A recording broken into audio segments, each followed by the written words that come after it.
ಕರ್ನಾಟಕ ರಾಜ್ಯದಾದ್ಯಂತ ಸರ್ಕಾರಿ ಕಾಲೇಜಿನಲ್ಲಿ ನಡೆಯುತ್ತಾ ಇರುವ ಹಿಜಾಬ್ ವಿರೋಧಿ ನಡೆಯನ್ನ ಖಂಡಿಸಿ ಇಂದು ಗುರುಪುರ ಕೈಕಂಬ ಜಂಕ್ಷನ್ನಲ್ಲಿ ಸಂವಿಧಾನ ಸಂರಕ್ಷಣಾ ಮಹಿಳಾ ಸಮಿತಿ ವತಿಯಿಂದ ಪ್ರತಿಭಟನೆ ನಡೆಯಿತು.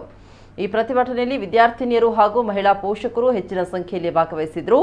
ಬೆಳಗ್ಗೆ 11 ಗಂಟೆಯಿಂದ ನಡೆಯುತ್ತಾ ಇರುವ ಪ್ರತಿಭಟನೆಗೆ ಫ್ರೆಂಡ್ ಸರ್ಕಲ್ ಗುರುಪುರ ಕೈಕಂಬ ಹಾಗೂ ಉಳಿದ ಸಮಾನ ಮನಸ್ಕ ಸಂಘಟನೆಗಳು ಕೂಡ ಭಾಗವಹಿಸಿವೆ.